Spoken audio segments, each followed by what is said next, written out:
we always promote engaging, but we never have enough where we just don't do any engaging. And I mean, yes, the social aspect, but just like making more people outspoken and, letting them express themselves is a big factor. And I think, we're just oppressed from that and we don't get the chance to do it. And I think that's a huge problem. I think it's a huge problem. And it's not recognized though, because there's a fine coat over it, saying we do engage by taking notes, by raising our hands and answering questions.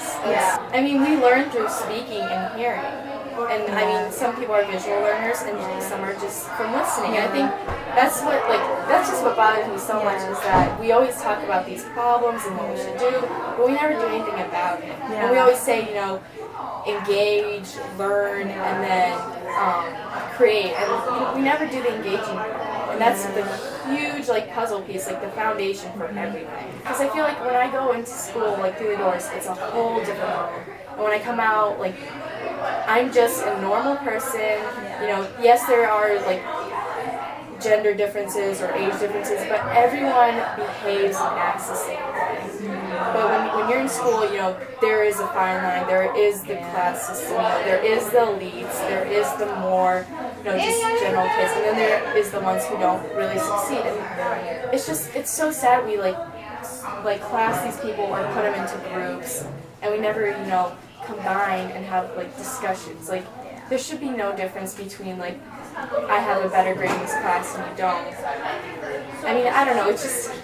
There's so much to it that is going back to just being under everyone having an understanding of everyone else, and I think that starts with the teacher. And that's I go to school, I learn about math, science, social studies, English, but I also learn about behaviors of other people. You take you learn about other, because there's so many different kids here. There's so many different attitudes and moods, and you learn how to deal with those. If someone's having a bad day, I don't interrogate them about it. I just let them have their time, and then when they're ready to talk about it, I'll talk. You just notice a lot of behaviors in other kids, and you learn from it. And I think that's what I learned about how my personality came about. I just learned from seeing how other kids behave, and figure out if I want to do that or if I don't want to be like that. And I figured out my route. I just don't take away the whole educational curriculum aspect of it. I think school is a great place to learn about other people, how to present yourself on a global stage in the future, and how you want people to perceive you.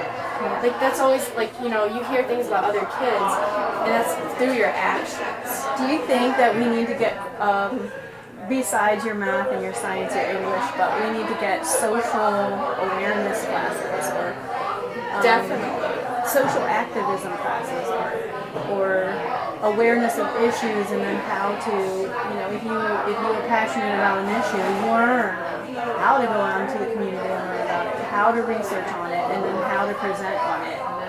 Yeah, definitely. I mean, we have a public speaking class, and a lot of kids had problems before with presenting a topic or a project, and then they go to that class, and then they come out and they can present any topic, any project just like that, and give you all the material, and it's an A.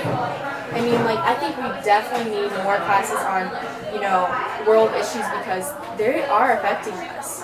There's so many things, and we're almost at the point where we're going to be able to vote, and we should know about, how things are affecting, our world.